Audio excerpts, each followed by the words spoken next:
Coming up on Loyola News Chicago, we'll discuss the ongoing cold spring in Chicago with the weather expert and the SGLC war device. Plus, we'll take you to Wrigleyville, where Cubs fans prepare for the first game of the season. From the Convergence Studio in the School of Communication, this is Loyola News Chicago. Hello and welcome to Loyola News Chicago. I'm Jacqueline Davis. And I'm Chloe Johnson. We have a lot of news to cover, so let's get right into it. It's a great day to be a Chicago baseball fan. Major League Baseball is back in action, and today is Chicago Cubs opening day against the Milwaukee Brewers. Fans took to the streets to storm Wrigley Field for the first game of the season. Street vendors also showed up all over, selling Cubs clothing, hats, and food. There was a live band welcoming people and open space to play some catch. Even though the weather was colder than imagined, plenty of people were bundled up and ready to cheer on their home team. The fans and crowd at Wrigley Field were electric and loud, but Amelia Ickes reports on how this opening day was shocking. It's a day that some MLB fans didn't see coming until much later this season. Opening day here at Wrigley Field. After a 99-day lockout, MLB teams and the Players Union finally came up with a new collective bargaining agreement. The lockout began when the previous CBA expired in December and went through March 10th. This was the first lockout since 1990 and the first work stoppage since the 1994-95 strike. The negotiations extended into the first 2 weeks of spring training, but the league is set for the complete 162-game season. Opening day was delayed across the board for the league from March 31st to April 7th, but it's finally here. Something some Cubs fans said they were nervous might not happen. With how last year went, I was a little bit nervous, but I was pretty confident with how things are going that we'd be here. I was nervous about the lockout, 99 days long, but I'm happy they were able to figure it out, and it sounds like they have a 5-year plan. Of course, the Cubs aren't the only MLB team here in Chicago. The White Sox open their season on the road against the Detroit Tigers tomorrow and will open at home against the Seattle Mariners on the 12th. Amelia Ickes, Loyola News Chicago. If you missed today's opening game, you're in luck because the next home game is tomorrow. The Cubs' first home series against the Brewers will end on Sunday. Now that spring is finally here, has spring actually reached Chicago? Casey Frink reports on the cause and effects of erratic weather in the area. Longtime Chicagoans have gotten used to how unpredictable weather can be in March and April. While in some years, like in 2012, early heat waves give Chicago 80-degree temps as early as March 15, other years are plagued by chilly spring weather. Loyola students new to Chicago are learning to adapt. I'm from Texas, so it's normally pretty hot around this time. I know it was like 95 in my hometown like 2 days ago, so this weather is pretty crazy to me because normally it's warm. The cold, wet spring has hurt the mood on campus and has left many feeling unprepared. It's spring, but you might not have noticed. We talked to a local expert to get his take on spring weather patterns in Chicago. Meteorologist Richard DeMeo has a lot of experience with nasty spring weather. He tells us more about why this March was so cold. The first of the month, your average temperature is about 40. By the end of the month, you're up to 54. You also get about 4.5 to 5 inches of snow. But what causes all those cold, snowy March days? Now, you're not going to get rain coming off the lake. You're going to get a lot of cloud droplets, but that's generally going to be in the form of fog. So typically, the warm, moist air will be cooled to its saturation point, and you'll basically see clouds form right at the surface of the lake. And even though spring in Chicago is warmer than Canada, until we start to see more 70-degree days, summer still feels a long way off. Casey Frink, Loyola News Chicago. While spring is off to a chilly start, this March was far from the coldest on record, which was set in 1960 when the average temp was just 26.3 degrees. What turned out to be a nice weekend and getaway in Vegas with my family ended in a full-blown nightmare traveling home. Between the pandemic, a shortage of pilots, and the erratic weather this year, Spirit Airlines is one of the many airlines this year to cancel flights, leaving travelers in a frenzy. My cousin and fellow travel buddy, Frances Davis, recounts her experience being one of the 12,000 plus flights to be canceled this past weekend. I felt completely trapped. Like, I think we had been sitting there for maybe 2-ish hours in the lobby of the airport, and we were still just nothing, no way to get home. The employee told me that Spirit was canceling all of their flights for 10 days. And after receiving that information, I absolutely freaked out. I had no idea what to do. I felt like I had to move to Las Vegas. I felt like I was going to have to buy real estate there. It was terrible. I just did not know what to do.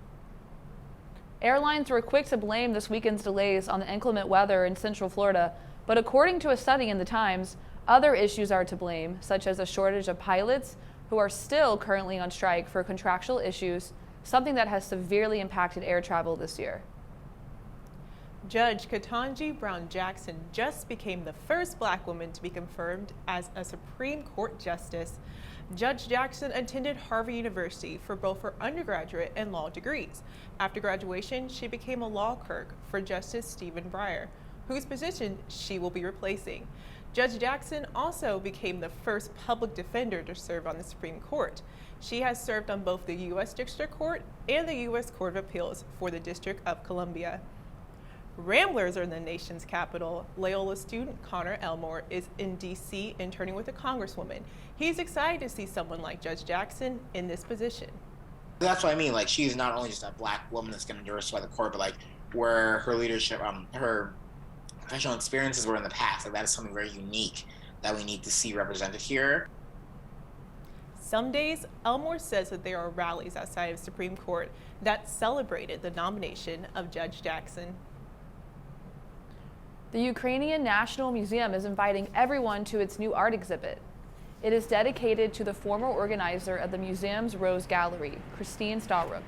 The exhibit will feature pieces by Ukrainian artists. Opening night is on Friday, April 8th at 7 p.m., and it will be available to view until Saturday, April 30th. The cost of admission is $10, and all proceeds will go towards aid for Ukraine. The student government of Loyola Chicago has unanimously passed a resolution to ask Loyola trustees to divest from companies profiting from war. The initiative included names of several companies that Loyola currently invests in, the Raytheon Technologies, an aerospace defense company. Several groups on campus, including Students for Justice in Palestine, have previously called on the university to take the step.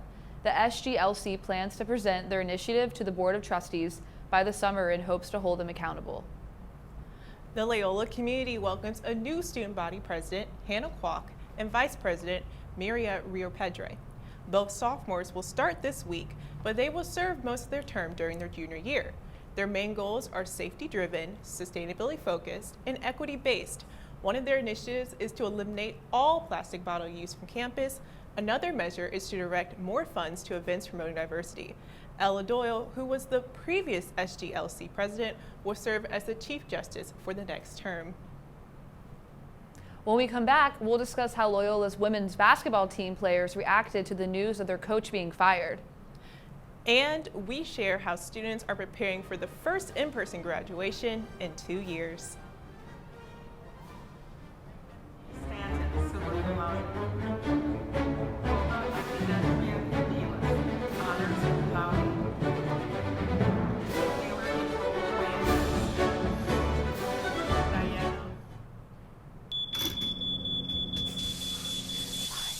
Mornings can be rough. Hot. Oh, come on. Why? I mean, really rough. Let us make it a little bit cozier, bubblier,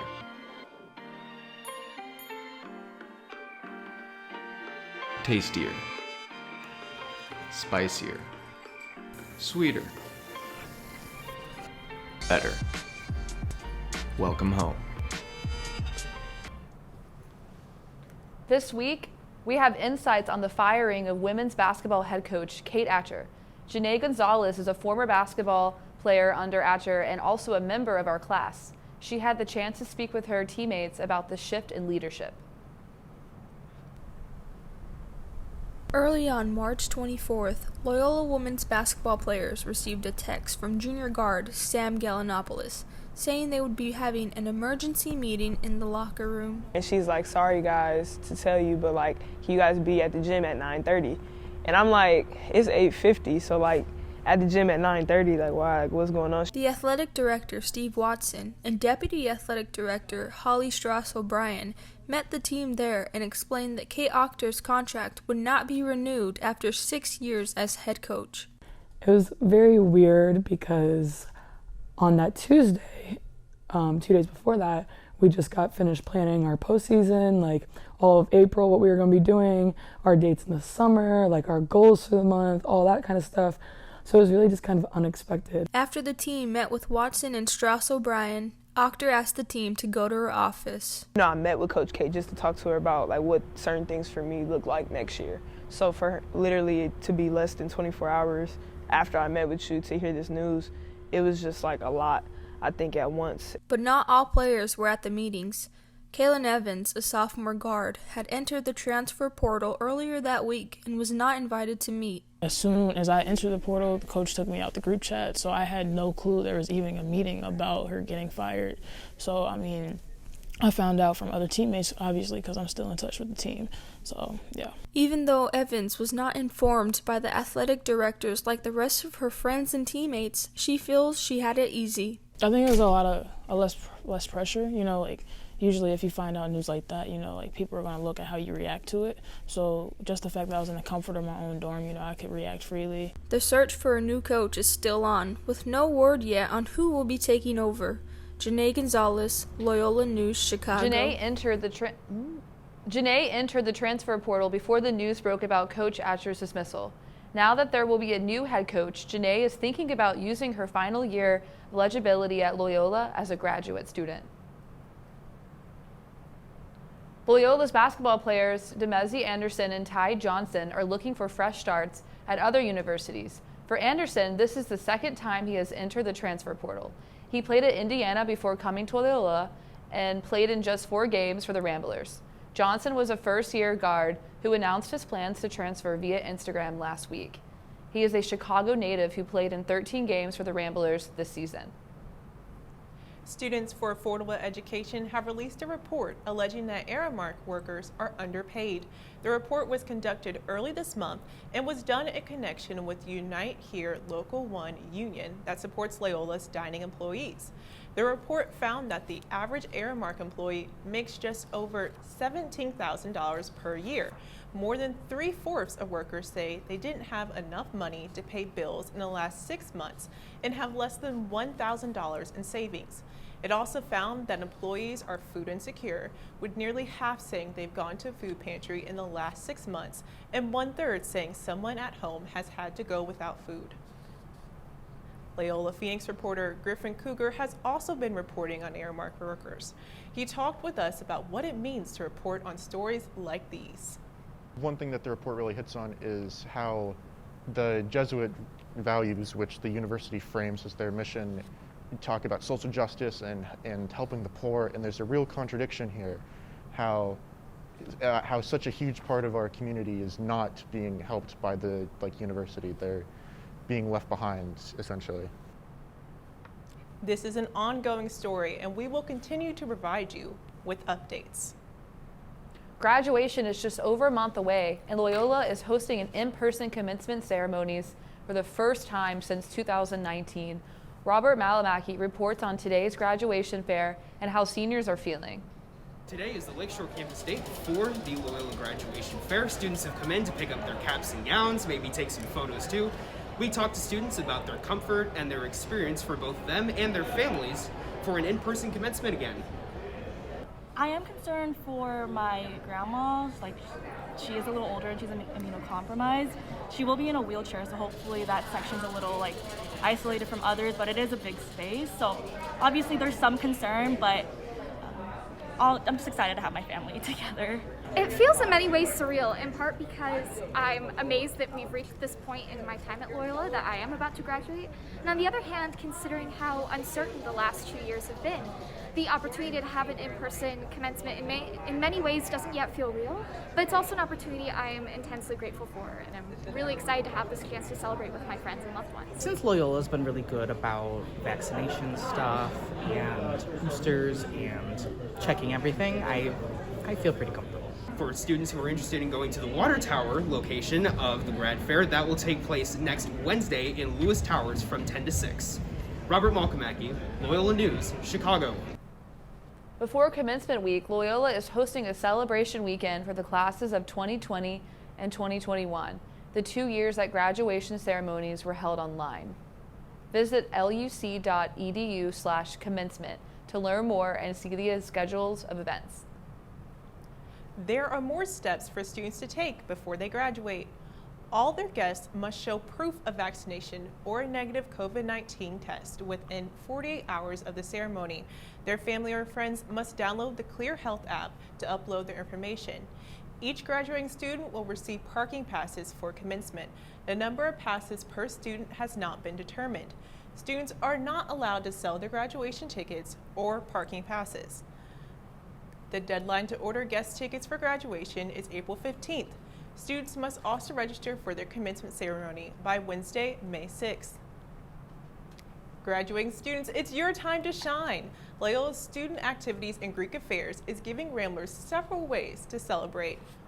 Watch the Chicago Cubs play in Wrigley Field on Loyola night. Tickets cost $15 and students can only purchase one. The game is on April 20th at 6:40 p.m. Spend the weekend watching Broadway shows in the CIBC Theater. The shows are playing on Saturday, April 30th and Sunday, May 1st. They are the same price as Chicago Cub tickets. Toast the night away at Senior Toast. Students can RSVP for up to 2 tickets on LU Community. The event is on May 9th and starts at 5 p.m. The deadline to purchase tickets for all events is Tuesday, April 19th, or until tickets are sold out. No refunds or transfers are allowed. Water Tower Place is now under new ownership. The Chicago Sun-Times reports Brookfield Properties gave up the large mall on Michigan Avenue to its lender, MetLife, a New York insurance company. This may indicate the mall is valued at less than $300 million. It's another setback for the mall after Macy's closed last year and the pandemic has decreased traffic and sales. Michigan Avenue has a new sugary treat. Its Sugar Saporium opens today. This is not the first It's Sugar location in Chicago. The company has spots at Navy Pier, in Schaumburg, and Gurney. Eye-catching displays showcase delicious sweets like M&Ms, Reese's, Skittles, Sour Patch Kids, and Starburst. The candy store even has replicas of Chicago skyline made of jelly beans. Many candy companies started in Chicago, including Tootsie Roll and Farrah candy companies. It's Sugar will sell a Taste of Chicago sampler box with Nerds, Tootsie Roll, Wrigley's Gum, and more. That's all for our show this week. Thanks for tuning in. We end today with more of the festivities happening at Wrigleyville.